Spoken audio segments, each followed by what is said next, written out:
Imagine a place on Earth more remote than any other. This is Point Nemo. Deep within the South Pacific Ocean, it is the oceanic pole of inaccessibility, the hardest point to reach, the furthest from any land.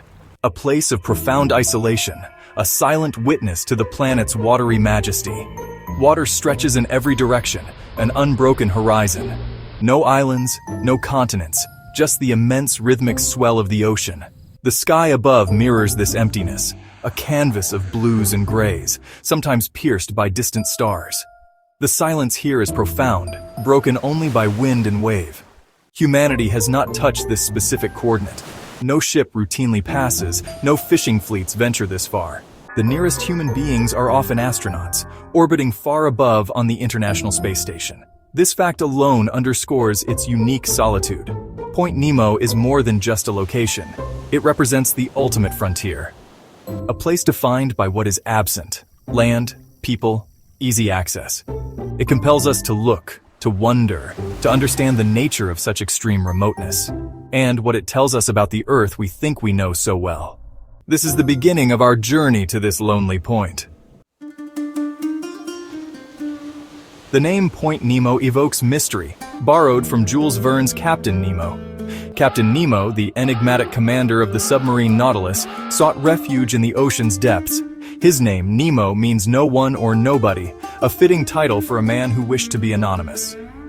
Point Nemo, like its namesake, is detached, far from the hustle of human affairs. It represents a place of ultimate separation, a watery haven, where one could be utterly alone. The name captures the essence of the location: profound isolation, lack of connection to the terrestrial world. Point Nemo carries a certain romance, a whisper of adventure and solitude.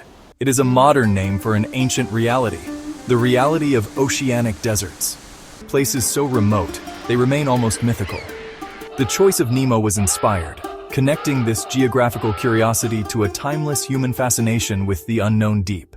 A perfect name for Earth's loneliest address, a place truly for no one. To understand Point Nemo, we must look at a map that highlights the oceans. Point Nemo is located at approximately 48 degrees 52.6 minutes south latitude and 123 degrees 23.6 minutes west longitude. These numbers pinpoint a specific spot in the vastness of the South Pacific. This is the oceanic pole of inaccessibility, the point furthest from any landmass. The nearest pieces of land are remote: Ducie Island, Motu Nui, and Mahir Island, each over 2,688 kilometers away. Days, even weeks of sailing across an empty ocean, an ocean that seems to stretch into infinity. Day after day, only water, no sign of life from the land. Just the endless rise and fall of the waves, the wind as your only companion. This is the reality of reaching Point Nemo. It is not a destination one stumbles upon. It is a calculated void, a testament to the sheer size of our planet's oceans, a place defined by its profound distance from anywhere else. Point Nemo lies within the South Pacific Gyre, one of Earth's 5 major ocean gyres. A vast, slowly rotating current, it spans millions of square kilometers. The South Pacific Gyre is known for its extreme clarity and lack of abundant marine life. This is due to a lack of nutrients, as the gyre's center is far from land. Few nutrient-rich sediments wash into it, and wind patterns limit the dust blown from continents. Without these nutrients, the base of the food web struggles. Phytoplankton cannot flourish in great numbers here. With little phytoplankton, there is little zooplankton, and the chain of life is weak. The waters are an oceanic desert, not entirely lifeless but not teeming like coastal waters. It is a place of scarcity, a blue desert under the sun. Yet this very emptiness holds a stark kind of beauty. The water is exceptionally clear, light penetrates to great depths, and visibility can be extraordinary.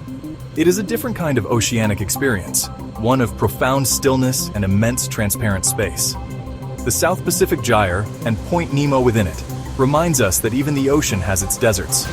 Vast, quiet, and largely empty regions. Point Nemo has an unusual role. It is a designated spacecraft cemetery, a final resting place for objects built by human hands that once soared in orbit. When these satellites and space stations reach the end of their lives, they must be brought down safely. Point Nemo offers the perfect location, far from any human habitation and busy shipping lanes. The vast, empty ocean ensures minimal risk. Many significant pieces of space hardware now rest here in the deep, dark waters around Point Nemo. The Russian Mir space station met its end here in 2001. Numerous European Space Agency cargo vehicles, Japanese HTV supply ships, and various other defunct satellites.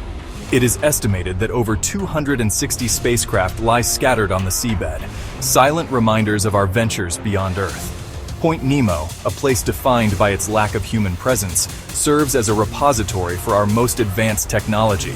The surface waters may be pristine, but the depths below are slowly accumulating relics of the space age. In the summer of 1997, a strange sound was detected near Point Nemo. Hydrophones picked up a sound unlike any heard before, named the Bloop. The Bloop was characterized by its ultra-low frequency and incredible amplitude. It was one of the loudest underwater sounds ever recorded, traveling across vast distances of the ocean. Its origin was traced to a remote point, roughly west of the southern tip of South America. The sound profile did not match known sources, not ships, not earthquakes, not familiar marine animals. Speculation began to swirl. Could it be a colossal, unknown animal lurking in the abyss? The mystery deepened, capturing the public imagination. The idea of a monstrous, undiscovered leviathan patrolling the darkest, most remote parts of our oceans. Years later, science offered a more prosaic explanation.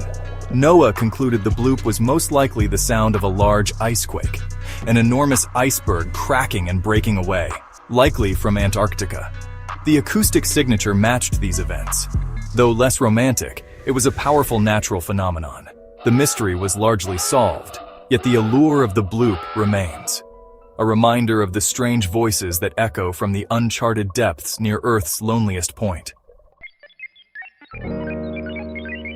In our age of exploration and technology, Point Nemo itself has never been directly visited by a human. No plaque marks its coordinates on the ocean floor. No research buoy bobs precisely at its surface. It remains an abstract point, a mathematical certainty in a vast ocean, unseen by human eyes at its exact location. This lack of visitation is due to its extreme remoteness. Mounting an expedition solely to visit this specific point would be costly and time-consuming. There is no land to stand on, no unique geological feature to study at the surface. Its significance is conceptual, not physical in a way that demands a direct human presence. Furthermore, there is little scientific or economic incentive.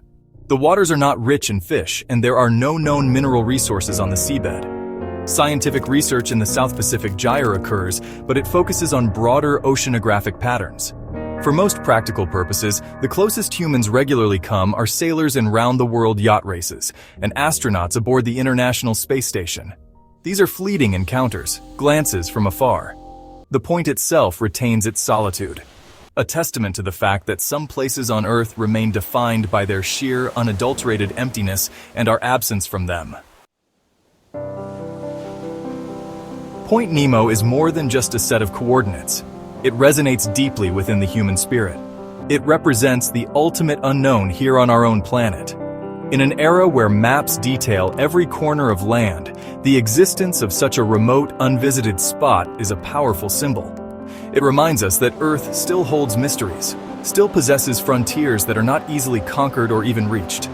There is an innate human fascination with such places, a primal pull towards the remote, the inaccessible, the untouched. Throughout history, we have sought to explore, to understand the edges of our world. Point Nemo embodies this edge, not a physical cliff, but an edge of experience, an edge of presence. It challenges our desire to know everything, to have been everywhere. It stands as a quiet testament to the vastness that still eludes our complete grasp. The feelings it evokes are varied: awe, humility, perhaps even a subtle touch of unease. It underscores the immense power of the natural world, a power that exists independently of us. Point Nemo is a geographical expression of this ancient truth. In our hyper-connected modern world, Point Nemo is a stark anomaly. It offers a profound contrast to our daily lives, making us reflect on what it means to be truly alone. The beauty of Point Nemo is not found in dramatic landscapes. Its beauty is conceptual, lying in its sheer emptiness, its profound remoteness. It is the beauty of an idea, the idea that such a place can still exist on our crowded, busy planet. This haunting quality stems from its isolation, a quiet dignity in its solitude. Perhaps some places are meant to remain untouched, unexplored in the physical sense. Point Nemo could be seen as such a place, a natural sanctuary from direct human interference. Its value does not lie in what we can extract from it or build upon it. Its value is intrinsic, in its very being as the oceanic pole of inaccessibility, a monument to the wild heart of the sea, a reminder of the natural world's own sacred spaces. Its continued mystery is part of its allure. While we know its coordinates, its general environment, the exact nature of the seabed below remains less studied. This lack of complete knowledge is an opportunity for wonder. It allows Point Nemo to retain an aura of the unknown, a whisper of Earth's enduring secrets. Point Nemo ultimately challenges us, teaching us that understanding can also come from respecting boundaries. It is a stark, beautiful, and empty expanse, a symbol of the haunting allure of the unreachable and the profound silence that some parts of our world are destined to keep. This is its enduring legacy,